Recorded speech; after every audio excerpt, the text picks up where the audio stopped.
How would you feel if I told you that there is a realm with a supercomputer that stores every deed, word, feeling, thought, and intent that has ever occurred at any time in the history of this world, and where every possibility and potential timeline exists as a traceable record? And what if you could access the supercomputer, essentially tapping into the material connected to you personally, the imprints of your past thoughts, emotions, and deeds, and your changing futures, as well as the energetic potentialities that exist for you? Let's take away the what if. There is the supercomputer. In this episode, I'm going to tell you all about it.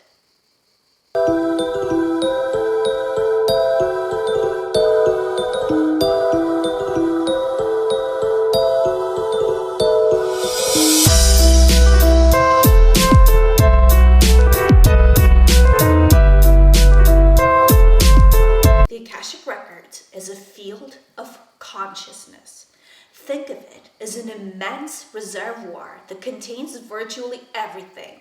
And I'm going to explain what everything means in a second, that ever was, is, and will be.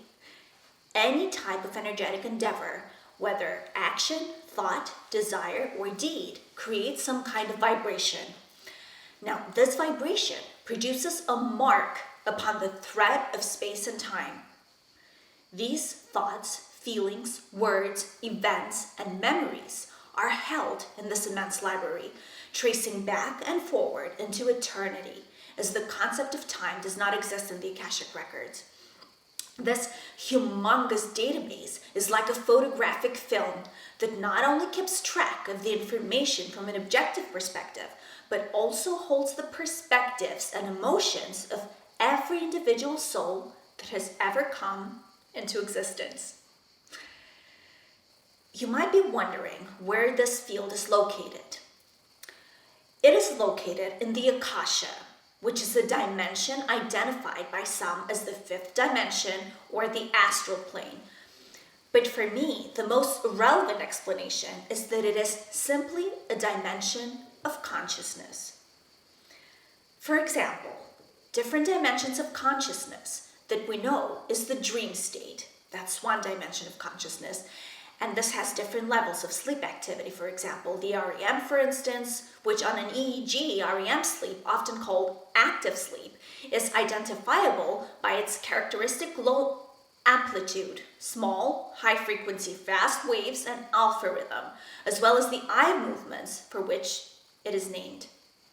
Another level of consciousness is the subconscious mind. The conscious mind, the zone of memory, areas of the brain that correspond to different abilities, for example, like mathematical skills or musical skills. We have dimensions of consciousness that correspond to different states of relaxation or meditation that are also measurable on an EEG, and these are characterized by a theta rhythm. So we can think of the Akashic Records as yet another dimension of consciousness that's connected to the universal superconsciousness that contains everything that I mentioned before. I'm going to explain in a minute why the Akashic Records are so important to every soul's path in this human realm. But first, for some context, let me mention how we came to know about this field. First of all, references can be found in folklore and in myth, and throughout the Old and New Testaments. Some traces refer as far back as the Semitic peoples and include the Assyrians, the Phoenicians, and Babylonians, among others. Some sources reference the biblical Book of Life, first mentioned in the Old Testament. Scripture asserts that a record of every life is kept in heaven, and it is from these records that souls are judged. There are references to these celestial tablets which contain information on the history of humankind and all kinds of spiritual information in the Old Testament. In Psalm 139, David refers to the fact that God has written down everything about him and all the details of his life, even that which is imperfect and those deeds which have yet to be performed. That's how he puts it. Verbatim, what it says is, "In your book were written, every one of them, the days that were formed for me, when as yet there was none of them. So the Sanskrit term Akasha was introduced by Helena Blavatsky. She died in 1891, I think. She was a Russian occultist, philosopher, and co-founder of the Theosophical Society. She was a controversial 19th century medium and psychic, and she claimed powers like telekinesis and telepathy, and according to her, she received her information from what she called the masters, who were astral beings of great psychic powers. So Blavatsky referred to the records as the indestructible tablets of the astral light. That's what she called them, recording both the past and the future.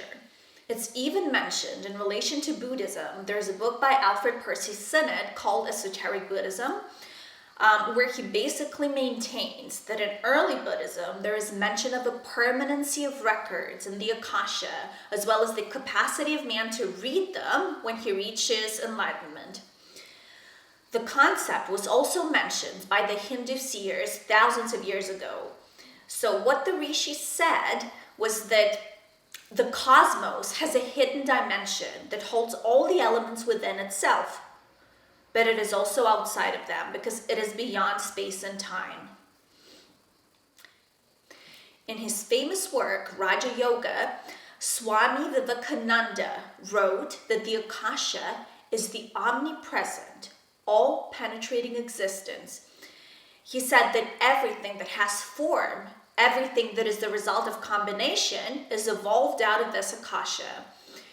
He said that it is the Akasha that becomes the human body, the animal body, the plants, every form that we see, everything that can be sensed, and everything that exists, basically.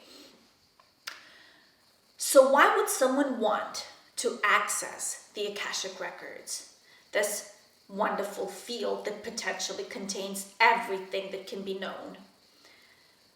More than just a reservoir of information on collective events, information on spiritual matters, information about the human physical structure and its healing, the nature of reality, time, and everything basically universal.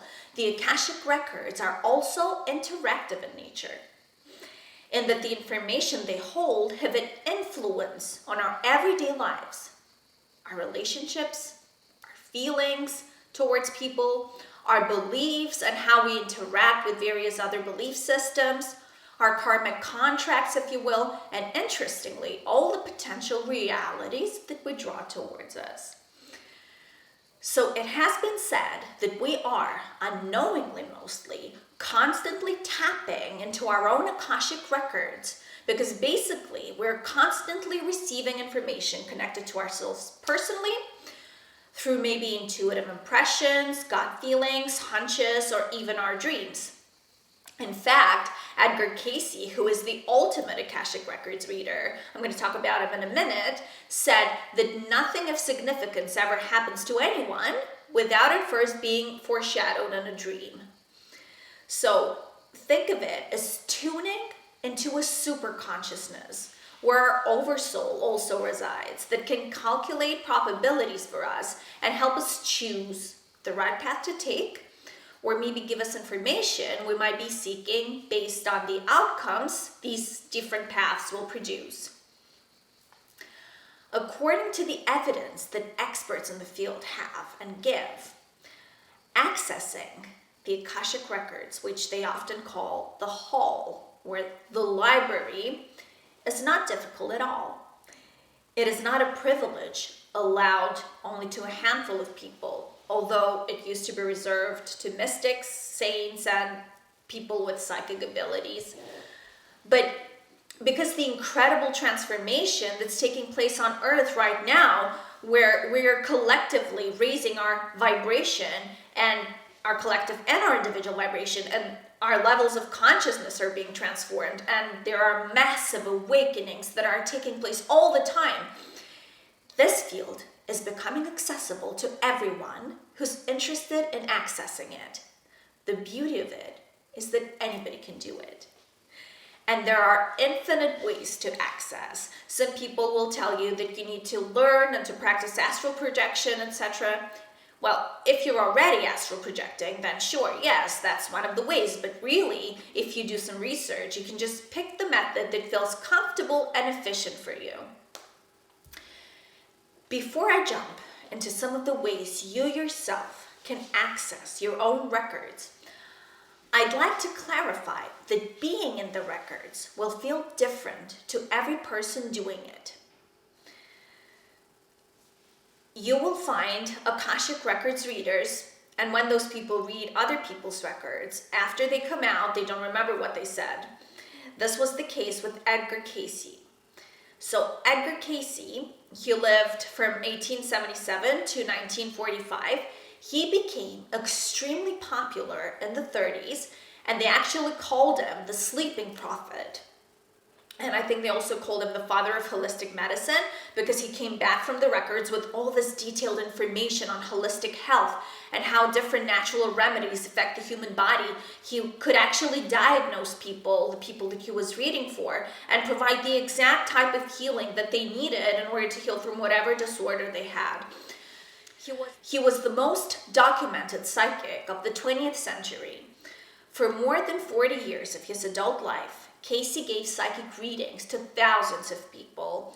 There are actually records of more than 14,000 readings in a database online in a members-only section of the organization founded for doing research on Cayce's work and on different other psychic phenomena, if I'm not mistaken.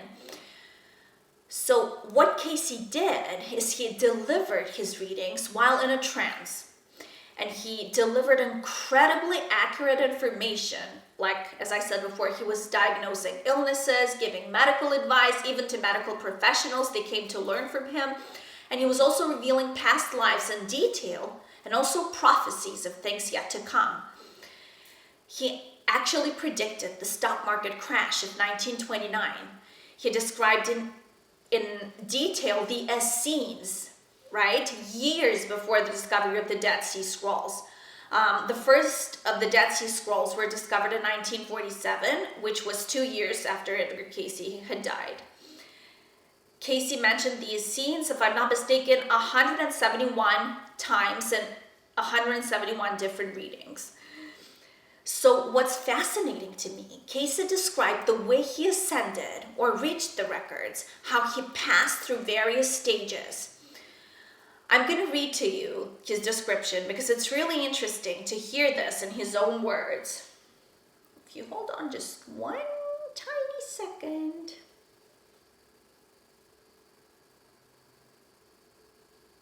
Okay, so what he said, as I move along this path of light, I gradually become conscious of various levels upon which there is movement. Upon the first levels, there are vague, horrible shapes, grotesque forms such as one sees in nightmares. Passing on, there begin to appear on either side misshapen forms of human beings with some part of the body magnified. Again, there is change, and I become conscious of gray hooded forms moving downward. Gradually, these become lighter in color. Then the direction changes, and these forms move upward, and the color of the robes grows rapidly lighter.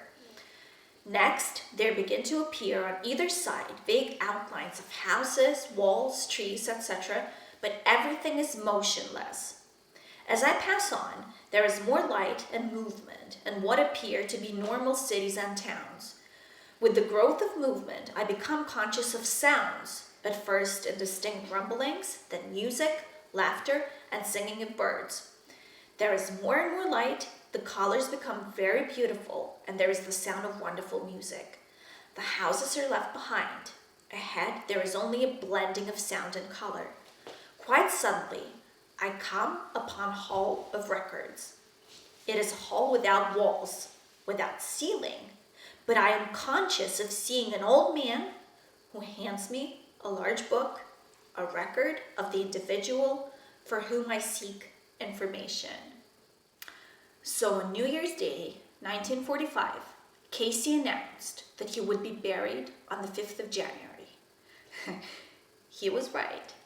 Edgar Cayce predicted his own death and suffered a stroke and died on January the 3rd, 1945. So after reading very extensively on the subject and looking also into some more scientific evidence that could support the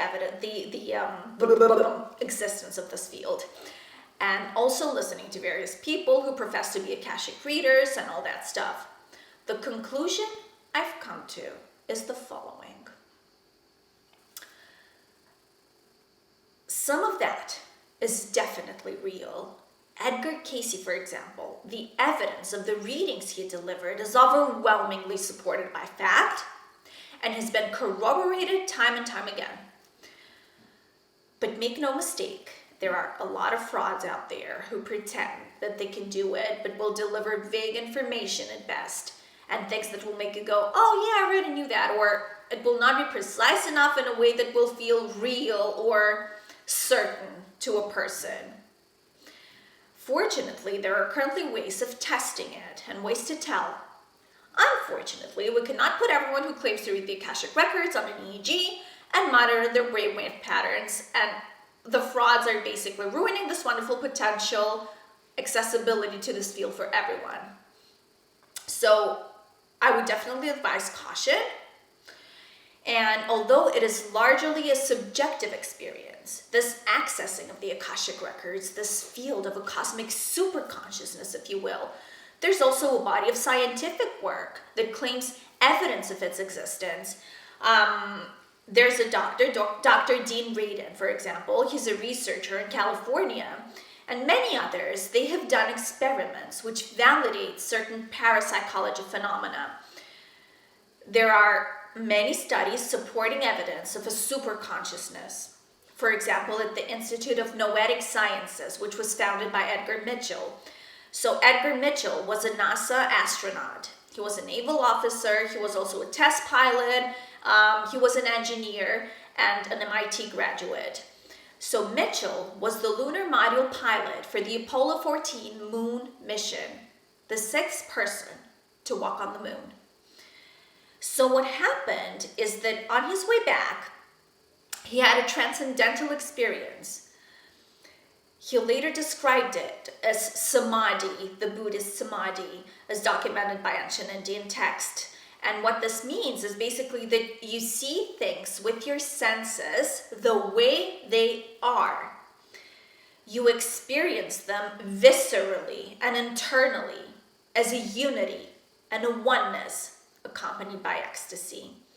What happened is that he looked and he saw infinity in all directions, and he was convinced there was a deeper intelligence at the heart of creation.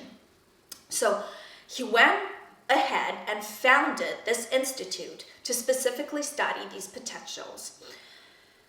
So all in all, of course, there are authentic psychics, healers, and people with extrasensory perception.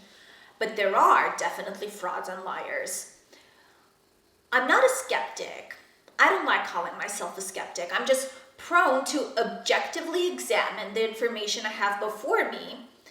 And in all fairness, I've accessed the field myself, so I know it's real. What I did when I've heard about the Akashic Records and something triggered me and I had this intense interest in finding out more about it, I read Linda Howe's book on how to read the Akashic Records. And then I just started doing it. I followed the advice of that book. I mean, I was reading the book anyway, so I'm like, why not? I have nothing to lose, so I'm going to give it a go myself. So what I got was this very specific information. You basically go into the records and you ask what you need to know. So when I was doing it, I had all these gastrointestinal issues, right? And I went into the records and I asked about it. And I got this really specific, mind-blowing advice, things that I would never have thought of myself. And it was like, you have to do this, you have to do this, you have to do this. I think it was 4 things that were like messaged to me. So I started doing them, right? They even told me some things I was not even familiar with, some things I didn't know about. And I wasn't even a convert at the time. I wasn't even sure about all this, but I said, what harm can it do? Why not try it? So I started doing everything, and 2 months after following that advice, most symptoms were gone. And also on other issues, I got very specific advice. So it was like mind-blowing for me. This whole field of possibilities opened up before me. But having said that, do I profess I can read the Akashic Records? Can I testify as to their existence? I do have a sense of familiarity with the records, and this wasn't the only information that became available to me through this process that I tried. I've had other knowledge come to me in this way, and some pretty solid and specific advice, to be honest with you. But do I have what we call solid proof? I do not. Can I be 100% certain that my healing was directly related to the information that somehow made its way available to me? I'd say I'm 99% sure.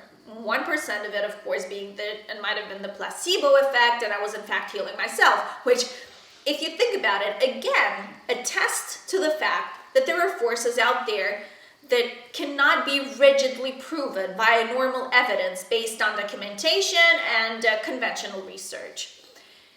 If we really want to nitpick everything, then nothing is 100% certain. We might be freaking living in a simulation, and our neighbor may be disappearing behind his door when he closes it at night. You never know. I mean, what can you be certain about? I mean, really. What I would be very reluctant about, I don't feel I would ever be able to trust somebody else's Akashic reading. Like, I'd never go to the people who profess to be Akashic Records readers, unless they were, of course, the caliber of Edgar Casey. Or maybe I might, you never know. I mean, I'm naturally curious about all this, and I like to find out, I like to test things out, and then see how they feel. I'm always fascinated by these potentials. However, I have no way to tell that the other person is not just sitting there making shit up, right? So what I would do is I would caution anyone who gives up their power like this. I really don't believe in giving your power away to someone else like this, whoever that someone may be. I'm a huge supporter of your own sovereignty and tapping into your own power and potential. So if you're interested in starting to tap into this potentiality of opening up your own Akashic Records and communicating with this vast field, watch the next episode coming this Wednesday on how to open and read your own Akashic Records. I'm going to be giving you details and step-by-step on how to do it. As humans, we always seek that something more, that something else that will make us feel connected. If we're not tapped into the power from which we came, we always have a sense of lacking, of not being complete, of always having that sense of not being fulfilled. It is only by discovering, or rather remembering, our own divinity that we can find this missing puzzle piece. But it will not be given through any religion or through any other person other than yourself. I don't need to go outside of myself to find God. I am part of the consciousness that people call God, or whatever else they want to call it. And the only thing you need to do is to remember it. I'm sending you love. May you be happy, peaceful,